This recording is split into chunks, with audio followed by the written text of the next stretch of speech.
Friends, good morning, जोहार आप सभी को। आज की क्लास में हम लोग पूर्व मध्यकालीन इतिहास झारखंड का और उत्तर मध्यकालीन इतिहास झारखंड का इस टॉपिक से रिलेटेड हम लोग ऑब्जेक्टिव प्रश्न को देखेंगे दोस्तों। पिछले क्लास में हम लोगों ने पूर्व मध्यकालीन इतिहास झारखंड का और उत्तर मध्यकालीन इतिहास झारखंड का इस टॉपिक को विस्तृत रूप से पढ़ा था और आज की क्लास में हम लोग इसी टॉपिक से संबंधित कुछ ऑब्जेक्टिव प्रश्न को देखेंगे दोस्तों। इसमें मुख्य रूप से दिल्ली सल्तनत और मुगल काल में क्या प्रभाव रहा झारखंड में और क्या-क्या हुए, उनसे रिलेटेड ऑब्जेक्टिव प्रश्न को देखेंगे दोस्तों। इस टॉपिक से बहुत सारे प्रश्न जितने भी प्रतियोगिता परीक्षाएं झारखंड में होती हैं, उन सभी प्रतियोगिता परीक्षाओं में पूछी जाती है दोस्तों, तो यह टॉपिक बहुत ही महत्वपूर्ण हो जाता है। तो चलिए आज हम लोग इस टॉपिक से रिलेटेड ऑब्जेक्टिव प्रश्न को देखते हैं और अपना यह टॉपिक हम लोग क्लियर कर लेंगे। नेक्स्ट आने वाले दिनों में मैं इसके बाद आप लोगों को झारखंड के जो क्षेत्रीय राजवंश हुए उसके बारे में मैं पढ़ाऊंगी और उनसे संबंधित ऑब्जेक्टिव प्रश्न कराऊंगी। तो चलिए आज हम लोग पूर्व मध्यकालीन इतिहास और उत्तर मध्यकालीन इतिहास झारखंड का उससे जुड़े ऑब्जेक्टिव प्रश्नों को देख लेते हैं। तो हमारा पहला प्रश्न क्या है दोस्तों? तो हमारा पहला प्रश्न है, पहला क्वेश्चन हम लोग देखते हैं, टांगीनाथ मंदिर का स्थापना किस काल में किया गया था? तो ये जो टांगीनाथ मंदिर है दोस्तों, इसका स्थापना किस काल में किया गया था? तो इसका स्थापना पूर्व मध्यकाल में किया गया था। ऑप्शन सी इसका करेक्ट आंसर हो जाएगा। ये जो पूर्व मध्यकाल है दोस्तों, यह क्षेत्रीय मंदिर निर्माण शैली में अद्भुत प्रगति इस काल में हुई थी और झारखंड में कई सुप्रसिद्ध मंदिरों का निर्माण हुआ था दोस्तों इस काल में, जैसे टांगीनाथ मंदिर, महामाया मंदिर या छिन्नमस्तिका मंदिर। इन सभी मंदिरों का जो निर्माण है इसी काल में हुआ था, पूर्व मध्यकाल में। तो इसका ऑप्शन सी जो है करेक्ट आंसर हो जाएगा। चलिए नेक्स्ट क्वेश्चन हम लोग देखते हैं, महामाया मंदिर किस जिला में स्थित है? ये जो महामाया मंदिर है दोस्तों, यह किस जिला में स्थित है? तो यह गुमला जिला में स्थित है। ऑप्शन ए इसका करेक्ट आंसर हो जाएगा। महामाया मंदिर गुमला जिले के हापामुनि गांव में स्थित है। कहीं कहीं आप लोगों को ऑप्शन में हापामुनि भी मिलेगा क्योंकि यह हापामुनि गांव में स्थित है, जो कि आपका गुमला जिले में स्थित है। तो यदि आपको हापामुनि रहे तो आप हापामुनि गांव को टिक कीजिएगा और गुमला रहे तो गुमला में टिक कीजिएगा।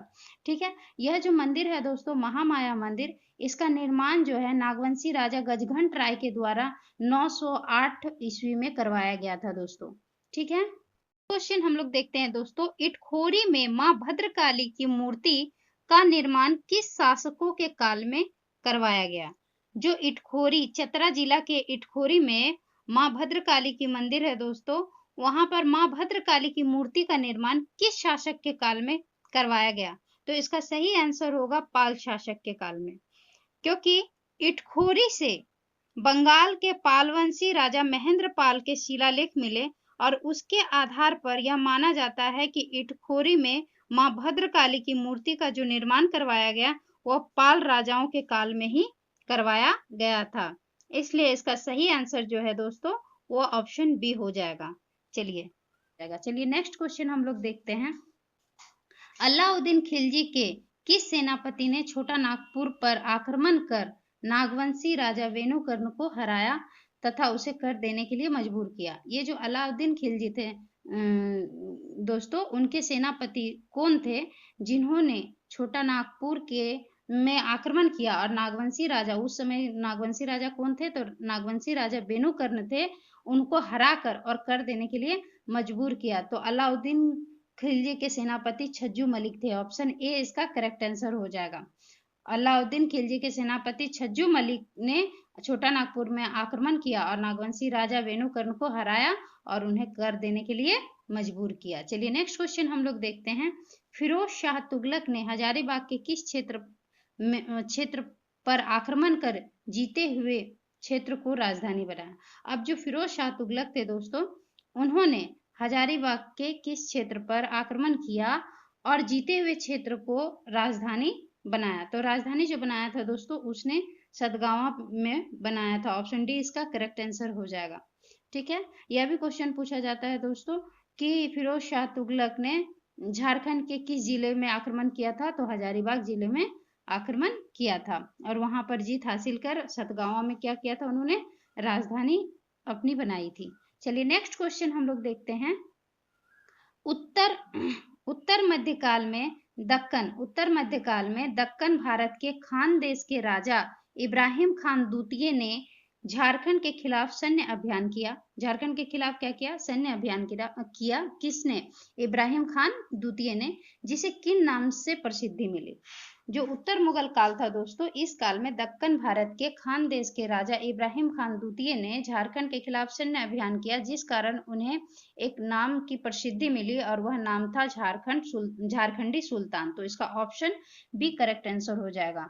यह भी कहा जा सकता है कि झारखंडी सुल्तान के नाम से प्रसिद्धि किन्हें मिली? तो झारखंडी नाम से प्रसिद्धि जो है वह इब्राहिम खान द्वितीय को मिली। चलिए नेक्स्ट क्वेश्चन हम लोग देखते हैं। भक्ति आंदोलन के सुप्रसिद्ध संत चैतन्य महाप्रभु ने वृंदावन मथुरा जाने के क्रम में झारखंड के किस क्षेत्र में रुके और ठाकुरबाड़ी केंद्रों वैष्णव धर्म की स्थापना की? जो हमारे संत चैतन्य महाप्रभु थे, उन्होंने क्या किया? वृंदावन मथुरा जाने के क्रम में झारखंड के क्षेत्र में रुके और कई ठाकुरबाड़ी केंद्रों का वैष्णव धर्म का स्थापना किया। अब वह क्षेत्र कौन सा था दोस्तों? तो वह पंच परगना क्षेत्र था झारखंड का। ऑप्शन ए इसका करेक्ट आंसर हो जाएगा। चलिए नेक्स्ट क्वेश्चन हम लोग देखते हैं। शेर शाह सूरी के सेनापति ख्वास खां, शेर शाह सूरी के सेनापति ख्वास खां थे। उन्होंने क्या किया? पलामू के चेरो राजा महारथ चेरो को पराजित किया और वहां से क्या लेकर गया?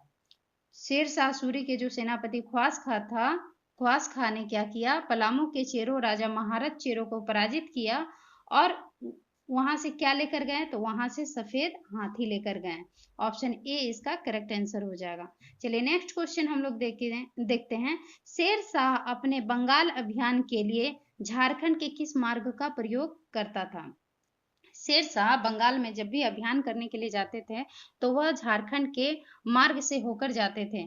तो झारखंड के किस मार्ग का उन्होंने प्रयोग किया करते थे? तो झारखंड का जो तेलियागढ़ी मार्ग है दोस्तों, उसका प्रयोग वह करते थे। ऑप्शन डी इसका करेक्ट आंसर हो जाएगा, जो राजमहल के पहाड़ियों से होकर गुजरता है। तेलियागढ़ी मार्ग जो है वो कहाँ से गुजरता है? तो वह राजमहल के पहाड़ियों से होकर गुजरता है और वहीं उसी रास्ता का प्रयोग कर शेर शाह बंगाल अभियान के लिए जाया करते थे। तो ऑप्शन डी इसका करेक्ट आंसर हो जाएगा। चलिए नेक्स्ट क्वेश्चन हम लोग देखते हैं। शेर शाह के सेनापति ख्वास खां पलामू के चेरो राजा महारथ चेरो को पराजित किया। अब जो शेर शाह के सेनापति ख्वास खां थे, पलामू के चेरो राजा, हम लोगों ने पहले भी देखा, पलामू के चेरो राजा महारथ चेरो को पराजित किया और वहां से क्या लेकर गए थे? तो प्रसिद्ध सफेद हाथी को लेकर गए थे अपने साथ। और उस हाथी का नाम क्या है, अब हमें वह बताना है। तो उस हाथी का नाम क्या था दोस्तों? तो उस हाथी का नाम था श्याम सुंदर। ठीक है, चलिए नेक्स्ट क्वेश्चन हम लोग देखते हैं। नेक्स्ट क्वेश्चन हम लोग देखते हैं 11 नंबर का क्वेश्चन हमारा है। 1589 ईस्वी में अकबर के किस सेनापति के द्वारा चेरो राजा भगवत राय को पराजित किया गया? पराजित कर इसके पश्चात सिंहभूम और मानभूम क्षेत्र को जीता और मानभूम के पंचेत किला का निर्माण करवाया। मानभूम में पंचेत किला का निर्माण करवाया, साथ ही परा और तेलकुपी के मंदिरों का जीर्णोद्धार करवाया था। जो 1589 ईस्वी में अकबर के सेनापति थे, तो वह कौन से सेनापति थे दोस्तों? जिनके द्वारा चेरो राजा भगवत राय को पराजित किया और इसके पश्चात झारखंड का जो सिंहभूम क्षेत्र और मानभूम क्षेत्र था उसको जीत लिया गया और जीतने के बाद मानभूम क्षेत्र में पंचेत किला का निर्माण करवाया, साथ ही उनके द्वारा परा और तेलकुपी के जो मंदिर थे उन मंदिरों का जीर्णोद्धार भी उन्होंने करवाया। तो वो थे अकबर के सेनापति बिहार के सूबेदार मान सिंह। ऑप्शन बी इसका करेक्ट आंसर हो जाएगा। चलिए नेक्स्ट क्वेश्चन हम लोग देखते हैं। अकबर के समय उनके दूसरे सेनापति, अकबर के दो ऐसे सेनापति हुए जिन्होंने झारखंड में आक्रमण किया था। तो अकबर के अब दूसरे सेनापति हुए जो थे शहबाज खां, और शहबाज खां ने किस नागवंशी राजा को पराजित कर छोटा नागपुर को करदाता राज्य बनाया? तो अकबर के जो दूसरे सेनापति थे शहबाज खां, उन्होंने क्या किया? नागवंशी राजा को पराजित कर छोटा नागपुर को करदाता राज्य बना लिया था और वह थे जो नागवंशी राजा, वह थे मधुकर शाह। ऑप्शन ए इसका करेक्ट आंसर हो जाएगा, मधुकर शाह। चलिए नेक्स्ट क्वेश्चन हम लोग देखते हैं। 1615 ईस्वी में 1615 ईस्वी में किस मुगल शासक के द्वारा नागवंशी राजा दुर्जन साल को 12 वर्षों के लिए ग्वालियर के किले में बंदी बनाकर रखा गया और बाद में 6000 की वार्षिक कर पर उन्हें कैद से मुक्त कर दिया गया? तो 1615 ईस्वी में जो नागवंशी राजा थे दोस्तों, उस काल में वो नागवंशी राजा थे दुर्जन साल, और उन्हें क्या किया गया था, मुगल शासक जहांगीर के द्वारा 12 वर्षों तक ग्वालियर के किले में बंदी बनाकर रखा गया था और बाद में उन्हें हीरे की पारखी होने के कारण शाह की उपाधि दी गई और उन्हें कैद से मुक्त कर दिया गया और 6000 के वार्षिक कर पर उन्हें मुक्त किया गया था। तो किस मुगल शासक के काल में हुआ था यह? तो जहांगीर के शासन काल में। तो इसका सही ऑप्शन जो है दोस्तों वह हो जाएगा जहांगीर। चलिए नेक्स्ट क्वेश्चन हम लोग देखते हैं। मुगल शासक जहांगीर के समकालीन चेरो राजा कौन थे? अब मुगल शासक जो जहांगीर थे दोस्तों, उनके समकालीन चेरो राजा कौन थे? तो जो चेरो राजा थे दोस्तों वो थे अनंत राय और सहबल राय। ऑप्शन ए इसका करेक्ट आंसर हो जाएगा। चलिए, ये समकालीन जो राजा है दोस्तों, यह भी पूछा जाता है। जैसे मुगल शासक जहांगीर के समय समकालीन नागवंशी राजा कौन थे? तो आपका दुर्जन साल हो जाएंगे। और यदि समकालीन राजा चेरो राजा कौन थे? तो अनंत राय और सहबल राय थे। तो यह समकालीन राजा भी पूछे जाते हैं दोस्तों। चलिए नेक्स्ट क्वेश्चन हम लोग देखते हैं। शाहजहां के समकालीन चेरो राजा। अब देखिए, ये जो शाहजहां हैं, शाहजहां के समकालीन चेरो राजा कौन थे? तो चेरो राजा राजा तेज राय और प्रताप राय हुए, जिनके खिलाफ शाइस्ता खां ने, जो शाहजहां के सेनापति शाइस्ता खां थे, उन्होंने 1642 में अभियान किया और प्रताप राय को पराजित किया। किन्हें पराजित किया? तो चेरो राजा प्रताप राय को पराजित किया और उन्हें कितने रुपए की वार्षिक नजराना वसूला? तो उनसे वार्षिक नजराना जो वसूला गया था दोस्तों, तो वार्षिक नजराना 80,000 वसूला गया। ऑप्शन डी इसका करेक्ट आंसर हो जाएगा। चलिए नेक्स्ट क्वेश्चन हम लोग देखते हैं। अब 1643 ईस्वी में जबरदस्त खां जो थे, उन्होंने पलामू में आक्रमण किया। ठीक है, शाहजहां के ही सेनापति थे जबरदस्त खां, उन्होंने पलामू में आक्रमण किया और आक्रमण कर किस चेरो राजा के साथ संधि की, जिसके तहत चेरो शासक को मुगलों की मनसबदारी अर्थात जमींदारी दी गई? तो वह प्रताप राय थे दोस्तों, जिनके साथ जबरदस्त खान ने आक्रमण कर संधि की और उन्हें मुगलों की मनसबदारी अर्थात जमींदारी दी गई। तो ऑप्शन सी इसका करेक्ट आंसर हो जाएगा, प्रताप राय। चलिए नेक्स्ट क्वेश्चन हम लोग देखते हैं। औरंगजेब के समय दाऊद खां चेरो राजा साहब राय के साथ, अब औरंगजेब के समय जो थे उनके सेनापति दाऊद खां चेरो राजा साहब राय के साथ 1660 ईस्वी में कौन सा युद्ध लड़ा, जिसमें साहब राय की पराजित हुई और व्यापक दबाव पड़ने के बावजूद इस्लाम धर्म को उन्होंने ग्रहण नहीं किया? यहां तक कि जब पलामू में कुंडा के राजा चून राय ने औरंगजेब के दबाव में आकर इस्लाम धर्म को ग्रहण किया तो चेरो राजाओं ने उसकी हत्या कर दी थी। तो वह युद्ध जो था दोस्तों वह था औरंगा का युद्ध। ऑप्शन ए इसका करेक्ट आंसर हो जाएगा। औरंगजेब के जो सेनापति दाऊद खां थे, उन्होंने चेरो राजा साहब राय के साथ 1660 ईस्वी में कौन सा युद्ध लड़ा था? तो औरंगा का युद्ध लड़ा था, जिसमें साहब राय पराजित हुए और उन्हें व्यापक बहुत सा दबाव डाला गया इस्लाम धर्म को ग्रहण करने के लिए, लेकिन उन्होंने इस्लाम धर्म को ग्रहण नहीं किया। साथ ही उन्होंने पलामू जिले के जो कुंडा थे, कुंडा गांव था, वहां के जो राजा चून राय थे, उन्होंने जब औरंगजेब के दबाव में आकर इस्लाम धर्म को ग्रहण किया तो चेरो राजाओं ने क्या किया? उनकी हत्या कर दी थी। चलिए नेक्स्ट क्वेश्चन हम लोग देखते हैं। झारखंड का वह मात्र एक क्षेत्र जो मुस्लिम आक्रमण से बचा रहा। दोस्तों, झारखंड में मात्र एक ऐसा क्षेत्र था जहां आपका मुस्लिम आक्रमण से बचा रहा और वह क्षेत्र था आपका धनबाद। ऑप्शन सी आपका करेक्ट आंसर हो जाएगा। चलिए नेक्स्ट क्वेश्चन हम लोग देखते हैं। जहांगीर के आत्मकथा तुजु के जहांगीरी में किस नदी के आसपास मिलने वाले हीरे और उसे चुनने के तरीके का विस्तृत वर्णन किया गया है? तो जहांगीर द्वारा जो आत्मकथा लिखी गई दोस्तों तुजु के जहांगीरी, उसमें एक नदी का वर्णन किया गया है जिसमें हीरे मिलते थे और उससे चुनने किस तरीके से चुना जाता है उसके तरीके का भी वर्णन मिलता है। तो वह कौन सा नदी है दोस्तों? तो वह है शंख नदी। ऑप्शन सी करेक्ट आंसर हो जाएगा। झारखंड के शंख नदी से हीरे प्राप्त किए जाते थे। चलिए नेक्स्ट क्वेश्चन हम लोग देखते हैं। मुगल कालीन साहित्य में, अब मुगल कालीन जो साहित्य था दोस्तों, तो मुगल कालीन साहित्य में नागवंशी राजाओं को जमींदार ए खा आलमा कहा गया। जितने भी मुगल कालीन साहित्य हुए, उन मुगल कालीन साहित्यों में नागवंशी राजाओं को जमींदार एक खा आलमा कहा गया। इसका अर्थ क्या है दोस्तों? तो इसका अर्थ है हीरे खान का मालिक। अब हीरे खान का मालिक, ठीक है। जमींदार एक खा आलमा का अर्थ क्या है? तो हीरे खान का मालिक, क्योंकि यहाँ झारखंड में मुख्य रूप से शंख नदी और ईव नदी में हीरे पाए जाते थे। चलिए नेक्स्ट क्वेश्चन हम लोग देखते हैं। उत्तर मुगल काल में फर्रुखसियार के समय बिहार के सूबेदार सरबुलंद खां ने, जो उत्तर मुगल काल हुआ दोस्तों, उस समय फर्रुखसियार के समय बिहार के सूबेदार थे सरबुलंद खां। उन्होंने खुखरा प्रदेश अर्थात झारखंड को विजित किया और नागवंशी राजा रामशाह को पराजित किया। रामशाह को किन्होंने पराजित किया था? तो फर्रुखसियार ने रामशाह को पराजित किया। और रामशाह के निधन के बाद यदुनाथ शाह जो थे वह शासक बने। नागवंशी शासक कौन बने? तो यदुनाथ शाह शासक बने। और मुगलों के भय से अपनी राजधानी द्वैसा की जगह कहाँ बनाई?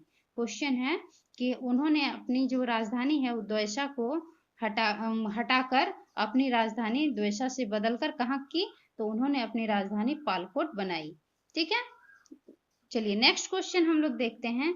उत्तर मुगल काल में किस राजा के द्वारा हुसैनाबाद और हैदरनगर की स्थापना की गई? अब उत्तर मुगल काल में किसके द्वारा हुसैनाबाद, जो कि बिहार में है, और हैदरनगर पलामू में है। हुसैनाबाद वर्तमान बिहार में है और हैदरनगर जो है वो झारखंड के पलामू जिले में है। तो इन दोनों नगरों का जो स्थापना किया गया दोस्तों, उन किन के द्वारा किया गया? तो यह हिदायत अली खां के द्वारा किया गया। ऑप्शन बी इसका करेक्ट आंसर हो जाएगा। चलिए नेक्स्ट क्वेश्चन हम लोग देखते हैं। 1440 में बंगाल सूबेदार अली खां के समय में 1740 में बंगाल सूबेदार अली वर्दी खां के समय में हिदायत अली खां ने राजा विष्णु सिंह को पराजित कर किस क्षेत्र में लगान वसूली की? जो अली वर्दी खां के समय में हिदायत अली ने राजा विष्णु सिंह को पराजित किया और किस क्षेत्र में लगान वसूली का काम किया? तो लगान वसूली का काम उन्होंने झारखंड के रामगढ़ क्षेत्र से किया। ऑप्शन डी इसका करेक्ट आंसर हो जाएगा। चलिए नेक्स्ट क्वेश्चन हम लोग देखते हैं। 13वीं सदी में उड़ीसा के किस शासक अर्थात राजा ने खुद को झारखंड का राजा घोषित किया था, जिसके द्वारा जारी किए गए एक ताम्रपत्र में पहली बार झारखंड शब्द का उल्लेख किया गया है?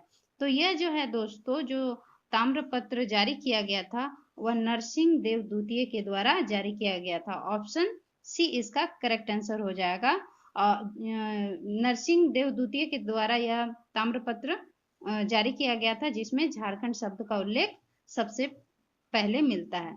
चलिए नेक्स्ट क्वेश्चन हम लोग देखते हैं। पूर्व मध्यकाल के संस्कृत साहित्य में, अब जो पूर्व मध्यकाल के समय जो संस्कृत साहित्य हुए, उन संस्कृत साहित्य में झारखंड को क्या कहकर संबोधित किया गया है?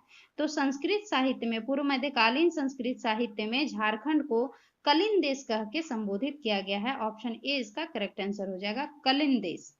चलिए नेक्स्ट क्वेश्चन हम लोग देखते हैं। महामाया मंदिर जो कि गुमला जिले के हापामुनि गांव में स्थित है, ये जो महामाया मंदिर है दोस्तों, बताए थे गुमला जिले के कहाँ स्थित है? हापामुनि गांव में स्थित है। इसका निर्माण नागवंशी राजा गजघंट राय के द्वारा 908 ईस्वी में कराया गया था। अब इस मंदिर के प्रथम पुरोहित कौन थे? तो इस मंदिर के जो प्रथम पुरोहित थे वह हरिनाथ थे। ऑप्शन बी इसका करेक्ट आंसर हो जाएगा। और ये हरिनाथ जो थे दोस्तों, ये एक मराठा ब्राह्मण थे। ठीक है। तो आज के क्लास में हम लोगों ने कुल 26 ऑब्जेक्टिव प्रश्नों को देखा। उम्मीद है कि आप लोगों का यह टॉपिक क्लियर हो गया होगा। अब आने वाले दिनों में हम लोग नेक्स्ट जो वीडियो हमारा आएगा वह झारखंड के क्षेत्रीय राजवंश से संबंधित होगा दोस्तों। तो आज के लिए इतना ही। वीडियो यदि आप लोगों को अच्छा लगा होगा तो इसे लाइक, सब्सक्राइब और शेयर जरूर करें। आपके लाइक और सब्सक्राइब से हमें हिम्मत मिलती है दोस्तों। तो हमारे हौसले को बनाए रखें, लाइक और सब्सक्राइब जरूर करें। Thank you.